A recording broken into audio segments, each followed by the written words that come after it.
Hello दोस्तों, नमस्कार।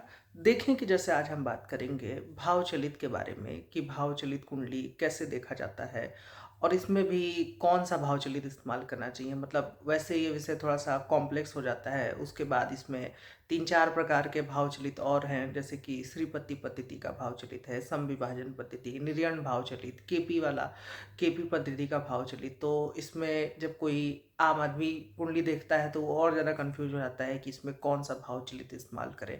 तो देखें कि हम इस पे सबसे पहले बात करेंगे कि बाकी भाव चलित जितने बताए गए हैं उनमें क्या-क्या अंतर है, मैं कौन-सा सबसे ज़्यादा यूज़ करता हूँ और जो प्रचलन मत है वो क्या है, अधिकतर लोग क्या इस्तेमाल करते हैं और जो इन सब में क्या-क्या अंतर है, मतलब जितने भी अलग-अलग भाव चलित बताए गए हैं उनकी गणना में क्या अंतर है और किस वजह से कौन-सा भाव चलित इस्तेमाल करना चाहिए, इन सब पर हम बात करेंगे। और आगे हम एक उदाहरण कुंडली पर भी बात करेंगे कि कैसे भाव चलित देखा जाता है। तो सबसे पहले समझिए कि एक-एक से शुरू करते हैं कि जैसे सबसे पहले आपका श्रीपति पद्धति का भाव चलित आता है। इसमें क्या होता है कि इसमें ये माना जाता है कि जो भी पृथ्वी है वो गोल नहीं है, थोड़ी-सी चपटी है, ये लोग ऐसा मानते हैं। तो इसमें क्या होता है कि ये किसी भाव को ये थोड़ा-सा ज़्यादा बड़ा हो जाता है। जैसे प्रत्येक राशि भचक्र पूरा 360 डिग्री का होता है, तो सिंपल सा है कि आप हर भाव को 30-30 अंश दे दीजिए। लेकिन श्रीपति पद्धति में इस बात का ज़्यादा महत्व दिया जाता है कि नहीं, पृथ्वी गोल नहीं है, चपटी है, इसलिए वो किसी भाव को बढ़ा देते हैं, किसी भाव को घटा देते हैं। तो इस वजह से क्या होता है कि उसमें कभी-कभी ये होता है कि कोई राशि का जो अंश होता है या राशि जो बढ़ती है मध्य में, वो राशि गायब हो जाती है, कोई भाव जब घटता है और बढ़ता है। तो इस वजह से वो श्रीपति पद्धति का भाव चलित इतना कारगर नहीं लगता है, मतलब मैंने तो नहीं देखा है। बाकी जो लोग इस्तेमाल करते हैं वो बताएँ कि उसमें क्या कैसे उससे फलित होता है। तो देखें कि मतलब 2 बातें हैं। पहली तो ये कि उसमें कभी-कभी जैसे कि कोई राशि गायब हो जाती है, जैसे मान लीजिए कि कोई भाव जब आप उसको उसका स्पैम बढ़ाएँगे तो उस भाव में जो राशि पड़ती है, उस राशि का भी स्पैम बढ़ जाएगा। तो श्रीपति पद्धति में कई बार ऐसा होगा कि मिथुन राशि 2 भाव में आ गई, तो बुध 3 भाव का स्वामी हो जाएगा और कोई ग्रह जैसे मान लीजिए कि गुरु है, उसकी एक राशि छूट गई, तो सामान्यतः वैदिक ज्योतिष में बृहस्पति 2 भाव का स्वामी होगा, लेकिन श्रीपति पद्धति के भाव चलित में बृहस्पति 2 भाव का नहीं बल्कि एक ही भाव का स्वामी बनेगा। आप चाहे वो धनु राशि पड़े चाहे मीन। कई बार तो उसमें सूर्य की राशि, क्योंकि सूर्य चंद्रमा एक ही भाव के स्वामी होते हैं, तो सूर्य की राशि ही पूरी पूरी गायब हो जाती है। तो इस तरीके से मतलब कोई ग्रह कभी 3 भाव का स्वामी बन जाएगा, कोई ग्रह किसी भाव का स्वामी ही नहीं है। तो ये इसमें एक समझ लीजिए कि इस पद्धति में बड़ा ग्लिच है, इस वजह से ये उतना कारगर मुझे ना तो लगता है, ना और लोगों ने बताया है कि इसको देखना चाहिए। तो ये हो गई श्रीपति पद्धति की बात। अब देखें कि एक आता है समविभाजन पद्धति, इस पे तो हम लोग विस्तार से बात करेंगे, इसको तो अभी रहने देते हैं।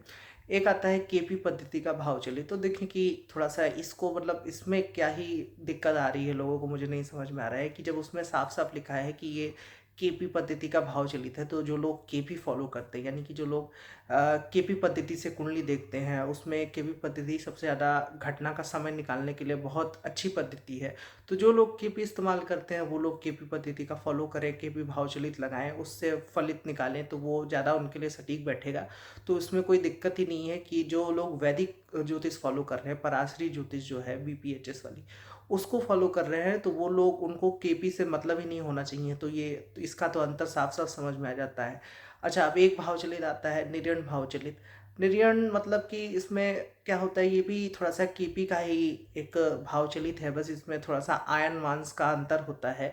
ये निर्यण शब्द जोड़ दिया गया है कि वो आयन मांस ले लीजिए, लेकिन इसका कोई इसमें दिक्कत नहीं है। ये भी केपी पद्धति का ही भाव चलित है। बस इसमें जो केपी भाव चलित बनता है, वो उसके ग्रह जो जिस भाव में जाते हैं, इस निर्यण पद्धति वाले में थोड़ा-सा अंतर हो जाता है। बाकी निर्यण पद्धति वाला भाव चलित भी हम केपी के लिए प्रयोग करते हैं। तो मोटा-माटी जो वैदिक ज्योतिष में 2 भाव चलित में सबसे ज़्यादा द्वंद रहता है, वो श्रीपति पद्धति और समविभाजन पद्धति में ही रहता है। अब देखें कि श्रीपति पद्धति की हम पहले ही बात कर चुके हैं, अब हमारा आता है समविभाजन। समविभाजन में ये माना जाता है कि भजक 360 डिग्री का है, तो सारे 12 भाव को हम इक्वली 30-30 डिग्री का मान लेंगे।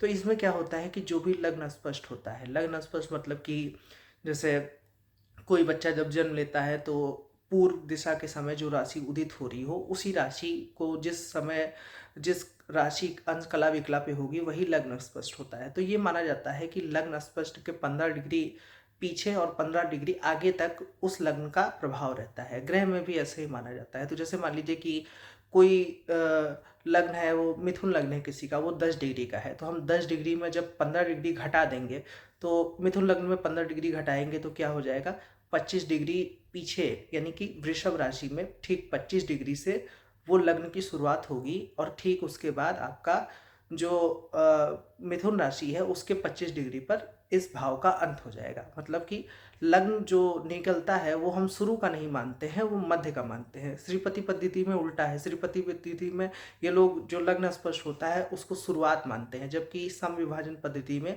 मध्य को माना जाता है कि वो लग्न का मध्य है, उसके 15 डिग्री पहले से भाव शुरू होता है और ठीक 15 डिग्री बाद भाव खत्म होता है। ये इसकी मोटा माटी गणित हो गई। अब देखें कि वैसे मतलब ऐसे समझाने में बोलने में तो बहुत आसान है, थ्योरेटिकली नहीं समझ में आएगा, तो थोड़ा सा हम उदाहरण कुंडली लेकर के भी समझेंगे। लेकिन इसमें एक बात और है कि कुछ लोग ऐसे कहते हैं कि कहीं पुस्तकों में उल्लेख नहीं है भावचलित का, तो ऐसा नहीं है। बीपीएचएस में ये श्लोक उल्लिखित है भावचलित का। लेकिन इसमें एक दो बातें हैं जो मैं और बताना चाहूँगा कि भावचलित वैसे तो काफ़ी रिजल्ट गिविंग है। और अच्छा, सबसे पहले लाइए उदाहरण पे ही बात कर। अब देखें कि जैसे ये कुंडली है, तो इसमें जो लग्न की डिग्री है वो 27 डिग्री 58 मिनट है। तो जब हम भाव चलित कुंडली से देखते हैं सम विभाजन पद्धति से, तो इसको हम लग्न की मध्य की डिग्री मानेंगे। अब हम देखिए कि सबसे पहले भाव सारणी खोलते हैं, तो ये इसका भाव सारणी है। अब देखिए अभी जो हम बात कर रहे थे कि जैसे लग्न का जो मध्य की डिग्री है वो 27 डिग्री है, तो पहले भाव में मिथुन राशि में 27 डिग्री मध्य की डिग्री है। अब जब हम इसमें से 15 माइनस करेंगे तो 12 डिग्री 58 मिनट हमको प्राप्त होगा। तो 12 डिग्री 58 मिनट जो है वहां से लग्न शुरू होता है मिथुन राशि में। यहाँ पर देखिए जेमिनी लिखा है, तो इसका मतलब ठीक 12 डिग्री 58 मिनट मिथुन राशि से पहला भाव शुरू होता है। और जब हम लग्न की डिग्री में यानी कि 27 डिग्री में 12 अब वो 15 डिग्री और जोड़ देंगे तो हमें 12 डिग्री 58 मिनट प्राप्त होगा। यानी कि अगली राशि में कर्क राशि में 12 डिग्री पर पहला हाउस खत्म होगा। तो इसका मतलब क्या हुआ कि यदि कोई ग्रह कर्क राशि के अंदर 12 डिग्री के अंदर बैठा होगा तो वो दूसरे भाव में ना होकर के हमें पहले भाव में नजर आएगा। सिंपल सा मतलब ये है कि आप लग्न की डिग्री को भाव मध्य की डिग्री मानिए और उसमें से 15 माइनस करेंगे तो वहां से भाव शुरू होगा, और मध्य की डिग्री में 15 जोड़ देंगे तो वहां पर भाव खत्म होगा।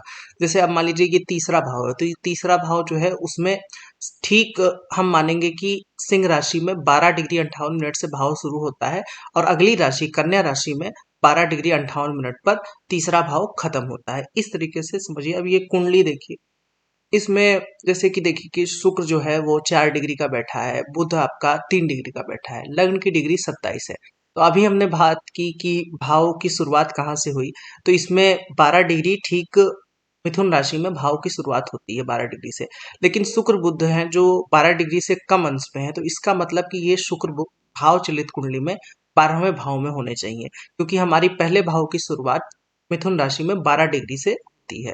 ये देखिए मिथुन राशि में ये 12 डिग्री से होती है। तो इस वजह से ये जो सूर्य बुध आपको पहले भाव में नजर आ रहे हैं, ये आपका 12वें भाव में नजर आएंगे।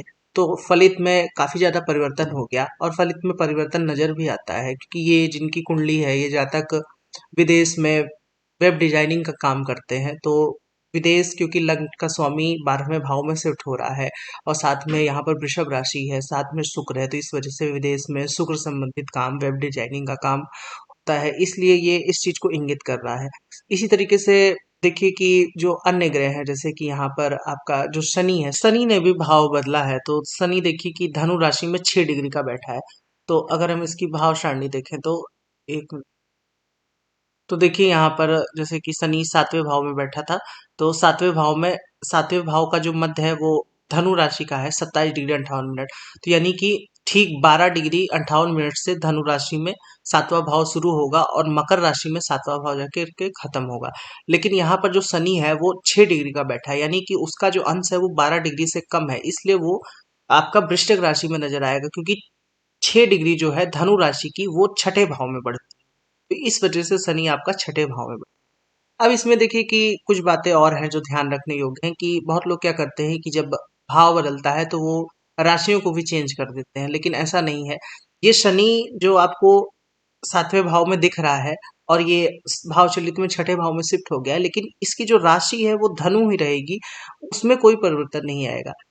बात भाव की हो रही है, क्या अर्थ क्या है जो टर्म यूज किया गया भाव चलित, यानी कि हम ग्रहों के भाव के बदलने के बारे में बात कर रहे हैं, ना कि राशि के।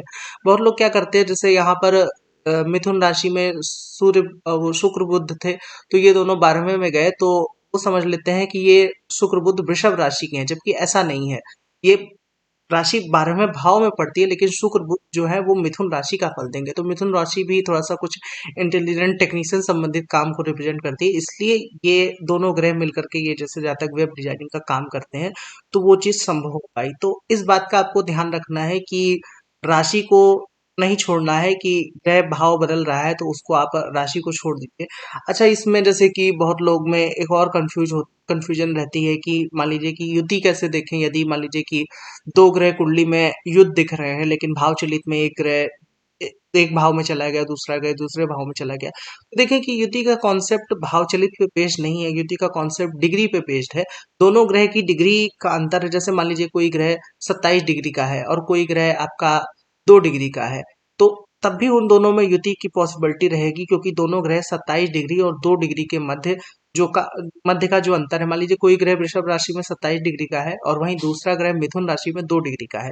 तो भले ऐसे कोई मतलब आसमान में दीवारें तो है नहीं दोनों राशियों के बीच में, तो उस वजह से जो आपको दिख रहा है कि राशि के मध्य दोनों ग्रह अलग अलग राशि में है, लेकिन तब भी वो दोनों ग्रह युत माने जाएंगे। जैसे सूर्य के जो आसपास रहते हैं ग्रह, वो आपको दूसरी राशि में भी अस्त दिखाई देते हैं। तो वो क्यों अस्त दिखाई देते हैं? क्योंकि सूर्य का प्रभाव अगली राशि के ग्रह पर भी रहेगा। राशि बदल जाने से कोई इसमें दिक्कत नहीं है, वो युति को आप तभी लेंगे। तो युति की गणना आप हमेशा ग्रह की डिग्री से करें, ना कि जो भाव चलित की डिग्री है उससे ना करें। तो इसका ध्यान रखिए कि लोग सोचने लगते हैं कि भाव में ग्रह बदल गया, या फिर जैसे कि जब हम दशा में गणना करते हैं कि कौन सा ग्रह जैसे कि 2-8 बैठा है, या फिर मतलब 2-12 बैठा है, या फिर ग्रह 6-8 बैठा है, इन सब चीजों की जब गणना की जाती है तो उसमें भी लोग भाव चलित से देखते हैं, जबकि डिग्री को ग्रह से डिग्री देखनी चाहिए। ये वक्री ग्रह वाले कॉन्सेप्ट में मैंने अच्छे से समझाया है वीडियो में, आप चाहें तो उसको देख सकते हैं, या फिर ग्रह की डिग्री कैसे देखें, ये मेरा एक पूरा पूरा वीडियो है, आप चाहें तो उसको देख सकते हैं। तो कुल मिला के भाव चलित का कॉन्सेप्ट यही था कि भाव में कोई ग्रह जब बदलता है तो वो उस भाव का फल देता है। इसमें हाँ, एक चीज और था कि भाव के कितने करीब है ग्रह, इसको देखना मत भूलिए। जैसे मान लीजिए कि ये अभी जो कुंडली थी हम लोग देख रहे थे, जैसे 27 डिग्री जो लग्न का अंश आया, अगर कोई ग्रह 27 डिग्री का है तो वो उस भाव के समझिए एकदम सेंटर में है, मध्य में है, तो वो उस भाव का पूर्ण फल देने में सक्षम है।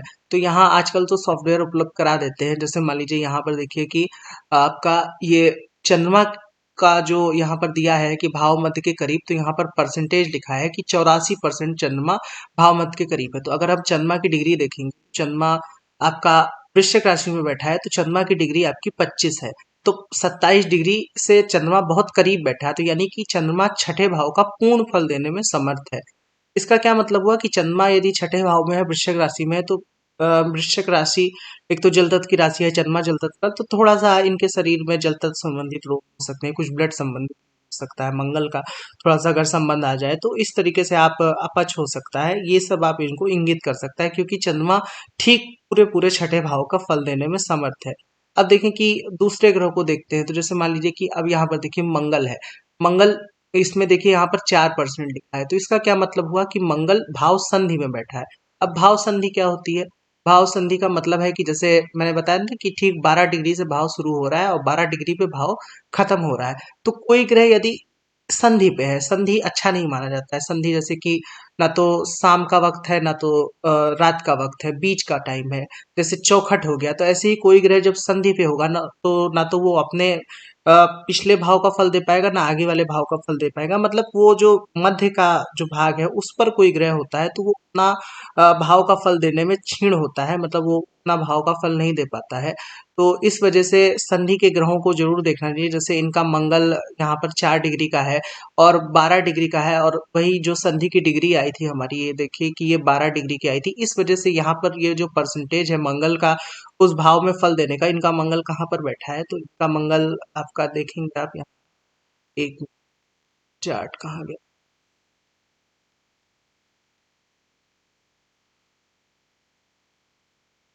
हाँ, इनका मंगल ये देखिए कि यहाँ पर ये 8वें भाव में जो नज़र आ रहा है, भाव चलित में, लेकिन वो ऐसा कोई 8वें भाव का बुरा फल नहीं दिया इनको। जैसे कि 8वें भाव में सामान्यतः मंगल हो तो व्यक्ति को चोट-खचोट लग जाती है, एक्सीडेंट होने के योग बनते हैं, या फिर जो दबंग किस्म के लोग होते हैं उनसे कुछ लड़ाई झगड़ा होता है, लेकिन ऐसा कोई बहुत इनको बुरा फल नहीं मिला।